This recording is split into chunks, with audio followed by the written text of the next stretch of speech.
Happy holidays, everybody, and Tony here with my tribute to Father's Day from The Cosby Show, which aired on NBC on December 13, 1984. This was directed by Jay Sandrich, and it was written by John Marcus and Elliot Schoenman. I really love The Cosby Show. I look back on this show with a lot of fondness in my heart, smiles on my face, and just a lot of fun that I managed to have with The Cosby Show because of its humor, its brilliance, its strong and clever writing, and its overall wit. And I also love the interpersonal chemistry that the Huxtable family have. Whether it's with Cliff's and Claire's absolutely brilliant dynamic that's filled with romance, that's filled with intimacy, as well as the strong power play, thus demonstrating that although Cliff is the master of the house, the patriarch of the house, and the overall good man who instills good values to his children and to everybody around him, it's Claire who is just as strong and just as smart and just as brilliant as Cliff is because she takes no crap from anybody. She is not afraid to call out anybody of their wrongdoings, and she does so in a way with class and with a lot of charm about her. And I definitely have to give a lot of kudos to Bill Cosby and Felicia Rashad for embodying the finest duo of parents I've ever seen grace the small screen. And it's not just Bill Cosby and Felicia Rashad as the parents who managed to do such a fabulous job in their roles, but also the Huxtable children. Whether it's Sandra, portrayed by Sabrina LaBeouf, going through life as a college student and the challenges that she goes along the way in terms of relationships and in terms of finding her way in life, whether it be not only as a student, but also as a life partner to her boyfriend and eventually husband, Elvin. Denise, portrayed by Lisa Bonet, finding her way in life using her intelligence and wit to also become a free spirit, despite the many roadblocks and the many troubles that she has along the way. Theo, portrayed by Malcolm Jamal Warner, who went from being an uninterested and lazy young man to ending up as a man who is a lot more open-minded and actually sees the bigger picture once he finds himself in college and once he finds himself at a youth center working with disadvantaged youths. Vanessa, played by Tempest Bledsoe, who is both intelligent and bright, but also cunning and mischievous, but also finds herself in a fair amount of trouble because of how she abuses her own sense of mischief, and also gets herself into a fair amount of trouble with her parents because of said mischief. And even Rudy, who went from being a wide-eyed, doe-eyed kindergartner to being a more open-minded and more independent middle schooler who is not afraid to challenge anybody of what notions they have about being a boy, let alone a man, or being a girl, let alone being a woman. Each of the Huxtable children, as well as their parents, managed to have something about them that made them charming and brilliant, and they did so in a way that made them have an extra bit of class and a lot of charm, and seeing them on screen just made me root for them every single time. And The Cosby Show was revolutionary for being one of the many Black American shows to show a successful Black American family. You have the father, who is a doctor, the mother, who is a lawyer, the eldest daughter, who attends Princeton, the second eldest daughter, who is a free spirit, but is also extremely intelligent and has a lot going for herself. The third son, who starts off as uninterested and lazy, but then grows up to be the best man he can be. The fourth daughter, who is both intelligent and clever, but also mischievous and a troublemaker. And the fifth child, who is just absolutely brilliant in her own way, who goes from being absolutely doe-eyed and innocent about the world around her to being not afraid to challenge people to think outside those binaries of man and woman, let alone the roles that men and women play in society. All the members of the Huxtable family managed to have something resonate, not only with Black American viewers watching, but also white American viewers, Latinx American viewers, Asian American viewers, and viewers of every race and creed who tuned into The Cosby Show. And while The Cosby Show didn't overtly deal with the issue of race, it managed to deal with the issues revolving around sexism, which underpins most of the narratives found in The Cosby Show. Every time members of the Huxtable family encounter somebody exhibiting their sexist beliefs and their straw feminist beliefs or straw masculine beliefs, they call them out and say that everybody is equal and it's high time that they learn a lesson in humility and understanding their partners rather than just swinging their dicks around or rather than just swaying around their agenda. It's also time for them to just be decent people and just keep their mouths shut when they're told to. Because at the end of the day, if they continue to exhibit those sexist behaviors, they're not going to get anything from anybody. The Cosby Show also had morals of what it's like to be a hardworking person with good ethics. It should be no surprise that Bill Cosby, as I stated before, was once upon a time America's dad for a reason. And that was because he was an advocate for education, an advocate for being an upright person with good work ethics. And the messages that Mr. Cosby as Cliff Huxtable conveyed through his improvisational humor as well as his referential humor hammer home how important it is to be a morally upright person, how important it is to work hard for achieving the things you want to achieve in life, and to better yourself, not only in terms of academics or in your career,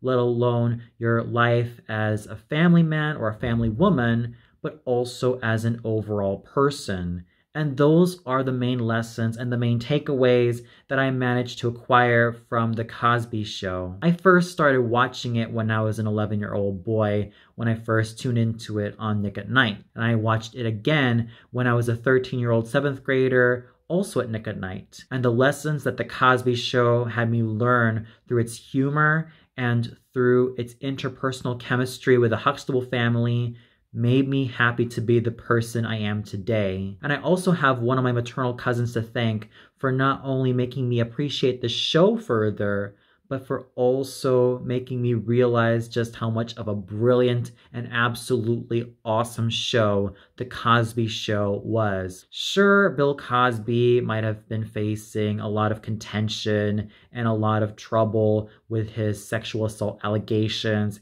and the many controversies that he spouted out about the messages that have not really held up very well today. And sure, The Cosby Show may have been criticized for being a Black upper middle class, let alone Black upper class fairy tale that just seems a little bit too unrealistic, let alone too much of a glorified fairy tale for anybody to be viewing. But I still have to give The Cosby Show a lot of credit where credit was due. It was able to balance its use of entertainment, humor, education, and life lessons in a way that made me as the viewer thoroughly invested in all the plots, in all the stories, and a lot of the situations that the Huxtable family found themselves in, and it made me appreciate the show on a much deeper level. And not only did The Cosby Show have one Christmas special, but also 3, although the theme of Christmas isn't completely overt, but they're still entertaining nonetheless. So let's start off with Father's Day. Obviously, from the title, you could see that Cliff is already having breakfast in bed, and we get to see the power play that is about to unfold between Cliff and Claire. As soon as he spreads that gooseberry kiwi jam on his croissant, Claire wants to have a piece. But he gives her a little piece, but Claire manages to respond by sticking that tiny piece of croissant on his head, kisses him so passionately while taking the whole croissant with her. I definitely love this scene because this also shows that interpersonal power play that Cliff and Claire have, and it's also a testament to Bill Cosby's and Felicia Rashad's strong screen chemistry as the patriarch and the matriarch of the Huxtable household. It clearly demonstrates that although Cliff is the master of the house, Claire is just as much of a master as he is because of her resourcefulness, her cleverness, and her ability to take no crap from anybody, not even her husband. And yes, Cliff does charm her with sweet, intimate nothings, but she also reminds him that she is just as strong as he is, and she is not about to be this uber submissive housewife. And that's also one aspect about Claire that Cliff not only admires, but respects. And there's also a cute and sweet moment between Cliff and Rudy in terms of making her go back to her room to read her favorite book before the main action unfolds. However, just as Cliff and Claire are about to continue their lovemaking, Claire notices a rip on his old pajamas. And the reason why he continues to wear those old pajamas is because he feels like the gifts that he has been given for Father's Day, despite the fact that this episode takes place 2 weeks before Christmas, are not satisfactory. His points of contention about the gifts given to him are that they're either useless or they do not resonate with him. And he demonstrates this by taking out a treasure trove of all the gifts his wife and his children have given him. Whether it's cigars that he barely touched because he's not a smoker, or even a bar of soap on the go, which would have been kind of inconvenient for him, or even the array of very tacky clothing that he ends up wearing, from a glow-in-the-dark belt to a visor to suspenders and to a whole bunch of paraphernalia that otherwise make him look ridiculous. And he demonstrates this by turning off the lights and doing a little dance for Claire to show that it's just kind of tacky of what he has on, which makes her laugh hysterically. And speaking of the children, he even goes down to the kitchen in the same garb he was in to show them that what they have given him do not resonate with him. And of course, the laughs that they ended up giving their father are justifications to show that this is what he meant. And he now has to challenge them to think about the gifts that actually are for him. And he even has a firm chat with Theo stating that one day, as the only boy in the house, he will grow up to become a father. He will grow up to be married and become a father, and one of these days, Theo is going to have children who are going to treat the same way that they have done to Cliff. And he also poses this challenge to Theo to not purchase anything that is tacky, let alone useless or unattractive. Theo also realizes this and announces to his sisters that yes, they have been giving gifts that were otherwise not that great to their father. And it's high time that they step up their game. And what better way to do so than having Claire, Denise, Theo, Vanessa, and Rudy go out on shopping sprees to find out what perfect gift they could give Cliff. And they end up in the Schmidauer department store where they're confronted by a saleswoman. The prices sold at that store are at an extravagantly expensive price, but the saleswoman contends that it's the Schmidauer brand. The ones that Theo has seen on television, which he constantly argues, are sold just as a single set.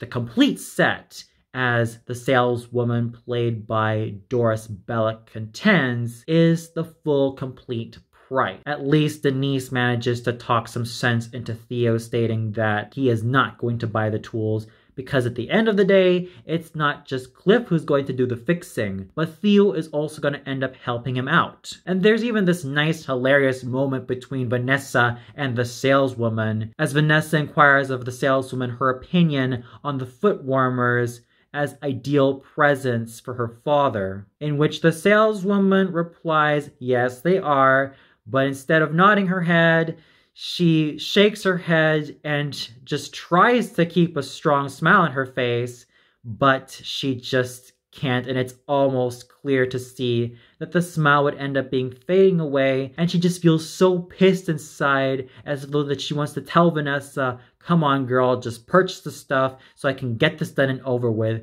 And that's just how great of an actress Doris Bellick is when it comes to her sense of physical comedy. It's like she means one thing, but her body language completely means the other, which makes her a master of irony. Even more so is when Claire communicates with a saleswoman about purchasing fishing equipment. But after that conversation, she's not really convinced that Cliff would like fishing equipment at all until Theo enters with a potato peeler. And of course, the potato peeler is sold at over $54 as opposed to the $19.95 that Theo always contends with that he has seen on television. Claire, not having any more of this, decides that they better go to another store, although the saleswoman insists that they stay because Claire is a nice woman, and she has brought along her really wonderful children. And it's also the saleswoman's way of saying, well, let's see what we can get you for Father's Day, despite it being Christmas. And as soon as it's done, you can just get out of the shop, and I can have all the profits that I've acquired. Which just shows you right there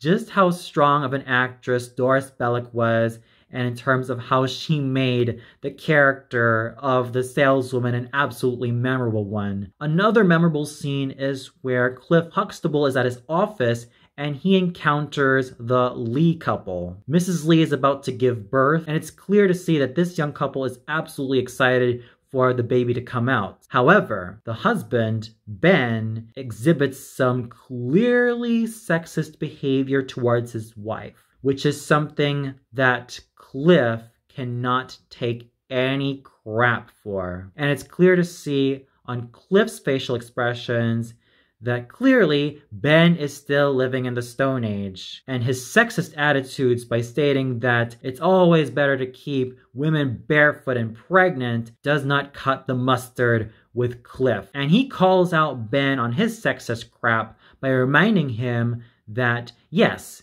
his wife is going to have the baby. Yes, they're going to be parents. But ultimately, it's not him that's going to be the master of the house.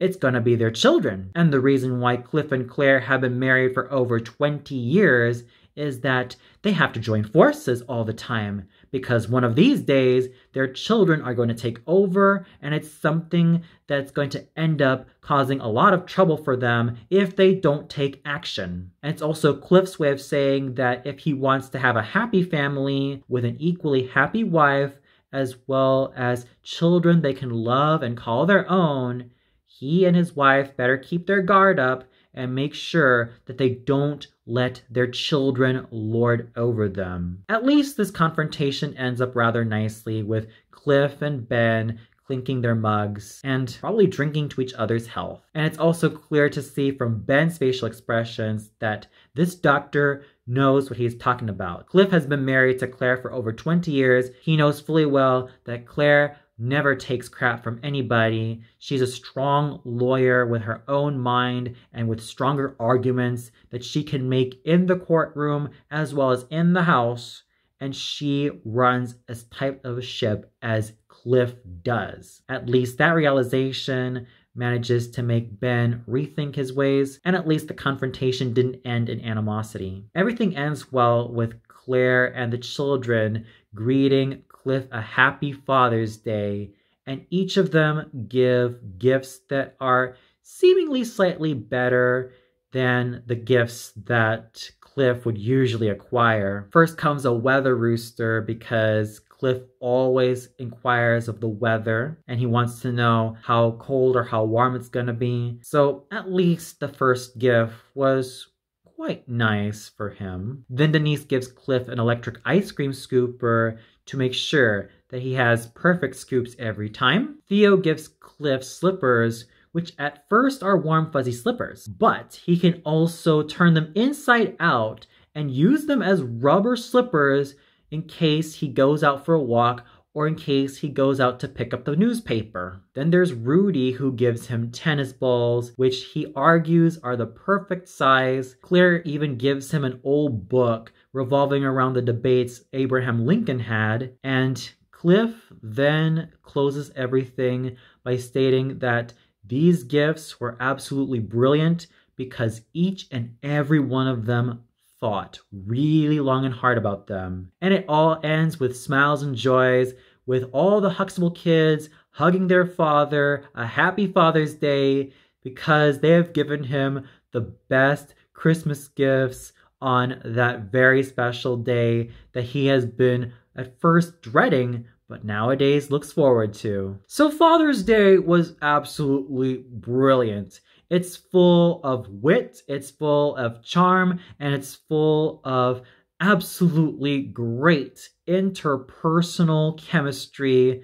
from all the members of the Huxtable family and every person that they encounter. Whether it's Claire's and Theo's and Vanessa's encounters with the saleswoman, or even Cliff's encounter with Ben and his sexist attitudes towards his wife, they were moments that had a lot of pure gold inscribed onto them, and I will definitely keep coming back to them every single time I tune into Father's Day.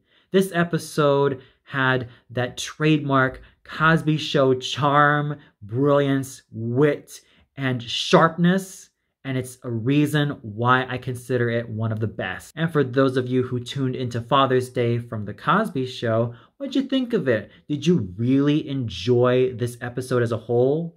Was there a particularly favorite moment you had, whether it's the Schmidauer shop scene or Cliff calling out Ben and his sexist ways? Or was the episode not to your liking?